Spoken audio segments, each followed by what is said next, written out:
नमस्कार मित्रांनो, स्वागत आहे तुमचं माझ्या यूट्यूब चॅनलवर ज्याचं नाव आहे गौरीची दुनिया. आज मी तुम्हाला माझ्या कामाच्या ठिकाणचा एक असा अनुभव सांगणार आहे ज्याने मला धक्का तर दिलाच, पण आयुष्याचा खूप मोठा धडाही दिला. हा प्रसंग आहे हा प्रसंग आहे विश्वासाबद्दल.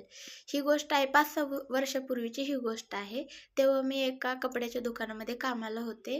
तिथं कामाला असताना 2 लेडीज दुकानामध्ये आल्या. त्यांनी 2-3 तास कपडे पाहिली. खूप वेळ कपडे पाहत होत्या त्या. त्यांनी फायनली 5,000 ची खरेदी केली. नंतर मी त्यांचं बिल वगैरे बनवलं.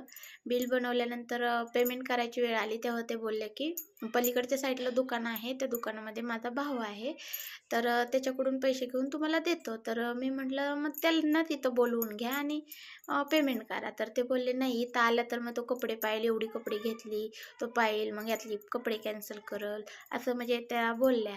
डायरेक्ट बिल करून टाकलं म्हणजे मग कसं कमी जास्त होणार, आम्हाला सगळे कपडे आवडलेलेच आहेत असं बोलले. तर मी म्हटलं ठीक आहे, मग मी येते तुमच्यासोबत बोललं. मग ते म्हणे ठीक आहे, तुमचा विश्वास नसेल तर चला बोलले. मग मी गेले, दुकानाच्या बाहेर गेल्यानंतर त्या ॲक्टिवावर आलेल्या होत्या. तर मला बोलल्या तुम्ही रस्ता क्रॉस करून या, आम्ही टर्न मारून येतो.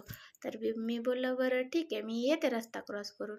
मी रस्ता क्रॉस करून पलीकडच्या साईडला जाऊन उभा राहिले. 5 मिनटं झाले, 10 मिनटं, 15 मिनटं, पण त्या 2 लेडीज आल्याच नाहीत.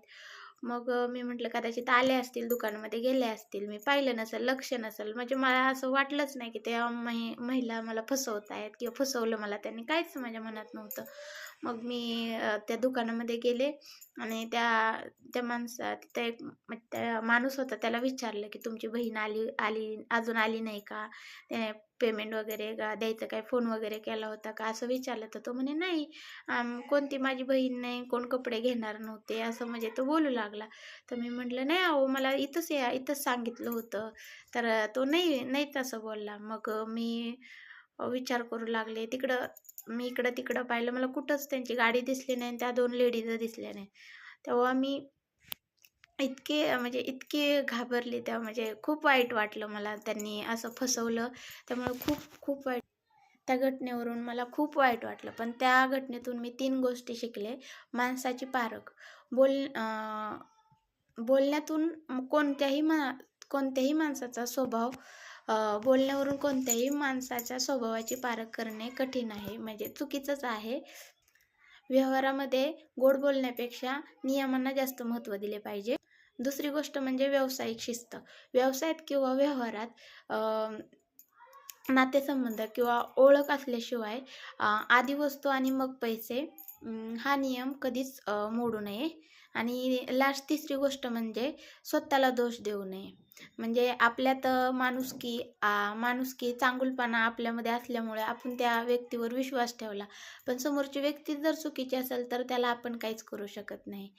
मी एवढंच सांगेन, या घटनेतून फक्त एवढंच आपण लक्षात घ्यावं की सतर्क राहणे गरजेचे आहे. एवढंच सांगू शकते.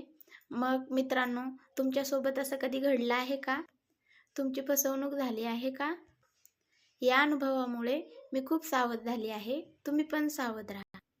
आणि आजचा अनुभव तुम्हाला कसा वाटला कमेंट्समध्ये नक्की सांगा. धन्यवाद.